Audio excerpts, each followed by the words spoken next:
वाले हैं सीएसएस के अंदर कैस्केडिंग के बारे में। शुरुआत में हमने देखा था कि सीएसएस की जो फुल फॉर्म होती है वो होती है कैस्केडिंग स्टाइल शीट्स। अब इसमें स्टाइल शीट्स तो हमें समझ में आता है कि हम अपने डॉक्यूमेंट के ऊपर स्टाइलिंग ऐड कर रहे हैं, पर कैस्केडिंग का क्या मतलब होता था। अब कैस्केड जो होती है एक एल्गोरिथम होती है सीएसएस की, जिनका काम होता है ये डिसाइड करना कि जो सीएसएस की डिक्लेरेशंस होती है उनका ऑर्डर कैसे सीएसएस प्रॉपर्टीज की करेक्ट वैल्यूज को लेकर आता है। यानी जिस ऑर्डर में सीएसएस डिक्लेयर की जाती है उसका पूरा फर्क पड़ता है कि क्या फाइनल प्रॉपर्टी निकल कर आएगी।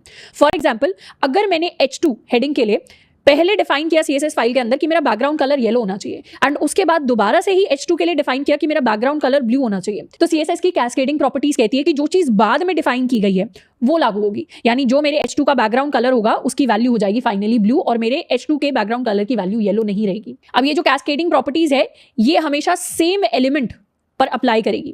यानी अगर आपने H2 के लिए पहले डिफाइन किया और H2 के लिए बाद में डिफाइन किया, तब आप बता सकते हैं कि H2 का कलर ब्लू होगा। अगर यहां पर हमने H2 की जगह कुछ और लिखा है एंड उसके बाद हम कंपेयर करने की कोशिश कर रहे हैं कि कौन सी प्रॉपर्टी आएगी, तो उसके लिए हम कंपेयर नहीं कर पाएंगे। हमेशा कंपैरिजन के लिए वैल्यूज यहां पर सेम होनी चाहिए, तभी हम कैस्केडिंग से पता कर पाएंगे कि फाइनल सीएसएस प्रॉपर्टी क्या होने वाली है। इसका एक एग्जाम्पल हम देखने वाले हैं। जैसे मेरे इस डॉक्यूमेंट के अंदर ये जो मेरी H3 हेडिंग्स है, इनके मैं बैकग्राउंड कलर को चेंज करने की अगर बात करूं, सबसे पहले जाएंगे हम अपनी सीएसएस फाइल के अंदर। सीएसएस फाइल में मैं लिखूंगी H3 एंड यहां पर बैकग्राउंड कलर को लेट्स सपोज हम करते हैं जो हमने स्लाइड में लिखा है येलो, एंड उसके बाद इसी हेडिंग H3 का मैं बैकग्राउंड कलर चेंज करके करने वाली हूं ब्लू के इक्वल। इसको करते हैं सेव एंड रिफ्रेश।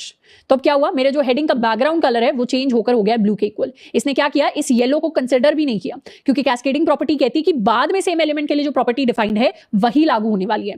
एंड ये कैस्केडिंग प्रॉपर्टी सिर्फ एक सिंगल डॉक्यूमेंट के लिए नहीं होती। यानी अगर मैंने एक HTML फाइल के लिए बहुत सारी CSS फाइल्स बनाई है, तो उसमें जो लास्ट में CSS फाइल इंक्लूड हुई है उसकी CSS प्रॉपर्टीज लागू की जाएंगी। इसके लिए क्या करेंगे, एक और एक्स्ट्रा CSS स्टाइल 2.css नाम से एक फाइल क्रिएट करते हैं। अब मेरे index.html के अंदर मैंने यहां पर अपनी style.css को तो इंक्लूड कर ही रखा है, इसके बाद मैं इंक्लूड करती हूं अपनी style2.css को। एंड style.css के अंदर ये जो लास्ट में मैंने बैकग्राउंड कलर ब्लू यहां से हटाकर, इनफैक्ट इसको यही रखते हैं, और यहां मैं H3 को दोबारा से एक बैकग्राउंड कलर दूंगी।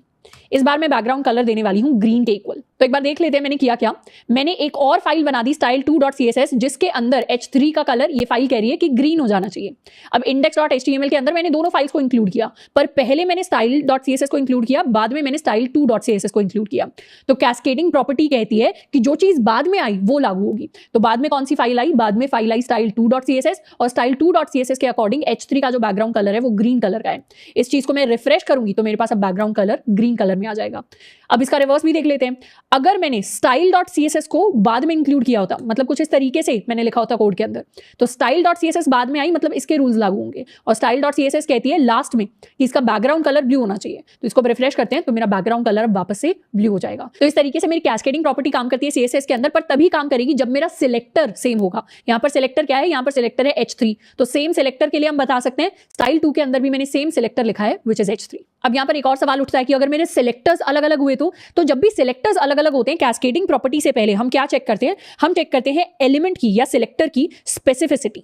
तो CSS के अंदर अब बात करते हैं कि स्पेसिफिसिटी क्या होती है। CSS की टर्म्स में स्पेसिफिसिटी एक एल्गोरिथम होती है, तो इंटरनली मैथमेटिकल कैलकुलेशन होता है इस एल्गोरिथम के अंदर, बट फाइनली ये बताती है कि कौन सी CSS डिक्लेरेशन अप्लाई होगी। मतलब अगर आपने डिफरेंट टाइप के सिलेक्टर्स यूज कर रखे हैं और आप सेम ही एलिमेंट की सेम प्रॉपर्टी चेंज करने की कोशिश कर रहे हैं, मतलब एक बटन है जो एक डिव के अंदर लिखा हुआ था, एक डिव था जिसके अंदर एक बटन लिखा हुआ था, और आप पहले तो डिव के चिल्ड्रन में जाकर बटन को इस तरीके से एक्सेस करने की कोशिश कर रहे हैं, उसके बाद आप बटन सिलेक्टर यूज करके भी इसको एक्सेस करने की कोशिश कर रहे हैं, और हर बार आप क्या कर रहे हैं, बटन का कलर चेंज कर रहे हैं। यहाँ पर भी बटन का कलर चेंज कर रहे हैं। तो इस केस में यूजुअली अगर हम नॉर्मली पढ़ेंगे तो हम कंफ्यूज हो सकते हैं कि बटन का एक्चुअल का फाइनल कलर क्या निकल कर आएगा। तो जब भी सिलेक्टर के टाइप अलग अलग होते हैं, हम हर सिलेक्टर के लिए एक प्रॉपर्टी, एक चीज, एक वैल्यू कैलकुलेट करते हैं जिसको हम स्पेसिफिसिटी कहते हैं। स्पेसिफिसिटी मैथमेटिकल टर्म्स में एक 3 डिजिट नंबर होता है जो कैलकुलेट होता है। अब 3 डिजिट नंबर के अंदर 3 प्लेसेस होती हैं। इसको एक तरीके से कह सकते हैं हमारी 100 प्लेस है, ये कह सकते हैं हमारी 10th प्लेस है, ये कह सकते हैं हमारी 1st प्लेस है। अब जो भी मेरा सिलेक्टर होता है उसके बेसिस पर ये 3 डिजिट नंबर कैलकुलेट होता है। जैसे फॉर एग्जांपल मेरे सिलेक्टर में मैंने यहां पर कुछ आईडी लिखी हुई है, माय आईडी। तो जब भी सिलेक्टर के अंदर आईडी लिखी होती है या जितनी भी आईडी लिखी हुई है उनको हम यहां पर ऐड करेंगे। जैसे यहां पर माय आईडी लिखी हुई है तो यहां पर नंबर आ जाएगा, स्कोर आ जाएगा 1 के इक्वल। अब इसी तरीके से अगर मैं यहाँ पर माई क्लास, कुछ क्लास अगर इंक्लूडेड होती तो क्लास का स्कोर यहाँ पर जुड़ता है, तो एक क्लास अगर इंक्लूडेड है तो यहाँ पर स्कोर आ जाएगा 1 के इक्वल। अगर कोई एट्रीब्यूट सिलेक्टर होता है तो भी उसका स्कोर इसी में जुड़कर +1 होकर 2 हो जाएगा। अगर कोई सूडो क्लास होती है तो उसका स्कोर जुड़कर यहाँ पर आएगा। अगर मैं कोई एलिमेंट यूज करती हूँ या कोई सूडो एलिमेंट यूज करती हूँ तो उनका स्कोर जुड़कर इस वाली प्लेस पर आता है। तो यहाँ से इस नंबर से मुझे बस ये डिड्यूस करके याद रखना है कि जो मेरी आईडी होती है उसकी इंपॉर्टेंस सबसे ज्यादा है। यानी कोई नंबर अगर मैं लिख रही हूँ, मान लेते हैं 1 to 1 एंड 300, तो इस केस में जो 100th प्लेस है ये किसी भी नंबर को बहुत बड़ा या बहुत छोटा बना सकती है। अब भले ही इसमें 21 लिखा हुआ है, इसमें 00 लिखा हुआ है, बट उससे फर्क नहीं पड़ता क्योंकि ये जो 100th प्लेस है इसके अंदर काफी ज्यादा डिफरेंस आ गया। इसीलिए आईडी की सबसे ज्यादा इंपॉर्टेंस होती है एंड उसके बाद इंपॉर्टेंस होती है हमारी क्लास की एंड उसके बाद इंपॉर्टेंस होती है हमारे एलिमेंट की। तो जो चीज मुझे याद रखनी है वो ये वाली चीज है। एक्चुअली जो हमारी स्पेसिफिसिटी कैलकुलेट कैसे होती है या उसमें मैथमेटिकली कैसे हम कैलकुलेट कर रहे होते हैं, एग्जैक्ट जो मैथ होता है उसको हम इतना याद नहीं रखते, बट थोड़ा सा उसको हम समझ लेते हैं। समझने के लिए हम एग्जांपल्स लेते हैं एक दो। जैसे मान लेते हैं मेरे पास एक एग्जांपल ये है जिसमें हम H2 एलिमेंट को सिलेक्ट करके उसका बैकग्राउंड कलर येलो में चेंज कर रहे हैं। तो यहाँ पर सबसे पहले काउंट करते हैं कि आईडी कितनी लिखी हुई है। सिलेक्टर मेरा ये, सिलेक्टर के अंदर एक भी आईडी नहीं है तो ये वाला स्कोर 0 हो जाएगा। क्लास भी एक भी नहीं है, एट्रीब्यूट सिलेक्टर एक भी नहीं है एंड सूडो क्लास भी नहीं है, तो भी मेरा स्कोर यहाँ पर 0 हो जाएगा। एलिमेंट एंड सूडो एलिमेंट कितने हैं? एक एलिमेंट है मेरे पास H2 एंड सूडो एलिमेंट एक भी नहीं है, तो मतलब इसका स्कोर हो जाएगा 1। तो 0 0 1 इज इक्वल टू स्कोर 1। एक तरीके से अगर इसको डिड्यूस करना हो तो ये काफी लो प्रायोरिटी वाली सीएसएस मैंने यहाँ पर लिखी हुई है, क्योंकि एलिमेंट की क्या होती है, ये एक एलिमेंट है और एलिमेंट की सबसे कम प्रायोरिटी होती है सीएसएस स्पेसिफिसिटी के अंदर। नेक्स्ट एक और एग्जांपल लेते हैं। यहाँ पर मुझे मेरे सिलेक्टर में दिया हुआ है माई क्लास कोलन हवर। अब क्या करेंगे, सबसे पहले यहाँ आईडी चेक करते हैं। इस सिलेक्टर के अंदर कोई भी आईडी नहीं लिखी हुई, इसीलिए यहाँ पर आईडी का स्कोर हो जाएगा 0। क्लासेस की बात करें तो एक क्लास, ये माई क्लास मैंने इंक्लूड कर रखी है, तो यहाँ पर स्कोर में आ जाएगा 1। अब एट्रीब्यूट सिलेक्टर एक भी नहीं है। सूडो क्लास, एक सूडो क्लास मैंने इंक्लूड की है हवर नाम से, तो यहाँ पर 1 + 1 यानी 2 का स्कोर आ जाएगा। उसके बाद चेक करेंगे क्या कोई एलिमेंट इंक्लूड किया है, एलिमेंट इंक्लूड नहीं किया। सूडो एलिमेंट इंक्लूड किया, सूडो एलिमेंट भी इंक्लूड नहीं किया। तो फाइनल जो स्कोर आ जाएगा वो हो जाएगा 0 to 0 यानी इक्वल टू 20। इसका स्कोर मेरे पास 20 के इक्वल है एंड इसका स्कोर मेरे पास 1 के इक्वल था। तो मैं ये कह सकती हूँ कि ये वाली जो सीएसएस प्रॉपर्टी है, ये जो सीएसएस अप्लाई मैंने किया है इस एलिमेंट के ऊपर, ये 20 टाइम्स ज्यादा स्ट्रॉन्ग है एज कंपेयर टू ये स्टेटमेंट लिखना, क्योंकि ये बहुत जनरल सी एलिमेंट बेस्ड स्टेटमेंट है। तो स्पेसिफिसिटी का मतलब होता है कि जितना स्पेसिफिकली आप एक एलिमेंट को टारगेट करके उसकी सीएसएस को चेंज करते हैं, उतना ज्यादा चांसेस होते हैं कि उसकी सीएसएस अप्लाई की जाएगी। तो जितना ज्यादा हम स्पेसिफिक होंगे उतना ज्यादा हमारे सीएसएस वाले रूल्स अप्लाई करेंगे, फाइनल रिजल्ट में हमें दिख रहे होंगे। तो लास्ट में हमें 2 चीजें याद रखनी है। एक, हमें ऑर्डर याद रखना है कि आईडी अगर आपने डाली है कहीं भी तो उसके रूल्स पहले अप्लाई होंगे as compare to class, and class की प्रायोरिटी ज्यादा एज कंपेयर टू एलिमेंट। ये तो फर्स्ट चीज है जिसको हमें याद रखना है।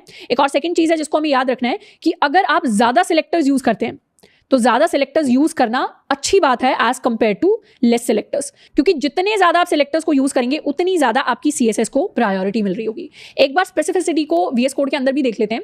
जैसे मैं अगर अपनी style.css फाइल पर जाऊं, तो अगर मैं इस लास्ट के H3 पर स्क्रॉल करूं तो स्क्रॉल करके आपको सिलेक्टर की स्पेसिफिसिटी वीएस कोड खुद ही दिखा देता है। यहाँ पर आ रहा है 001 यानी 1 है इसकी स्पेसिफिसिटी, क्योंकि इसके अंदर सिर्फ एक एलिमेंट है। इस H3 की भी स्पेसिफिसिटी 1 के इक्वल है। इस P की अगर बात करें तो इसकी स्पेसिफिसिटी 002 है। 002 क्यों है? क्योंकि इसके अंदर एक तो P आ रहा है which is an element, and उसके अलावा एलिमेंट क्लास आ रही है, एंड दोनों कहां पर 1 प्लेस में जाते हैं, इसीलिए 002 है। यहीं पर अगर ऊपर आकर आईडी की बात करें, जैसे हैश लॉगिन मैंने किया, तो हैश लॉगिन की स्पेसिफिसिटी है 100 यानी 100 के इक्वल। तो अगर किसी एलिमेंट की आईडी के बेसिस पर आपने उसकी सीएसएस सेट कर दी तो उसको बाद में चेंज नहीं कर पाएंगे। तो जैसे यहाँ पर आईडी की हेल्प से मैंने लॉगिन बटन का बैकग्राउंड कलर चेंज कर दिया था और साइन अप कलर का बैकग्राउंड चेंज कर दिया था, इसीलिए बाद में जब हम इन बटन्स की प्रॉपर्टी को देख रहे थे तो होवर करने पर ये क्या हो रही है, चेंज हो रहे हैं बैकग्राउंड कलर। पर शुरुआत वाले जो लॉगिन साइन अप बटन है इनके बैकग्राउंड कलर चेंज नहीं होंगे, क्योंकि इनके बैकग्राउंड कलर्स को मैंने आईडी की फॉर्म में चेंज किया था। इसकी भी मैंने आईडी यूज की थी एंड फिर मैंने बैकग्राउंड कलर को चेंज किया था। अगर आईडी की जगह हम क्लास यूज करते तो इनके बैकग्राउंड कलर बाद में हवर करने पर चेंज हो जाते, बट क्योंकि आईडी इतना स्ट्रॉन्ग है इन टर्म्स ऑफ स्पेसिफिसिटी कि इसके सीएसएस को आप बाद में जाकर नहीं चेंज कर पाएंगे मैक्सिमम केसेस के अंदर। तो यही रीजन है कि हमारे बाकी बटन्स को होवर करने से चेंज हो रहा था, पर login and sign up button को होवर करने से चेंज नहीं आ रहा था।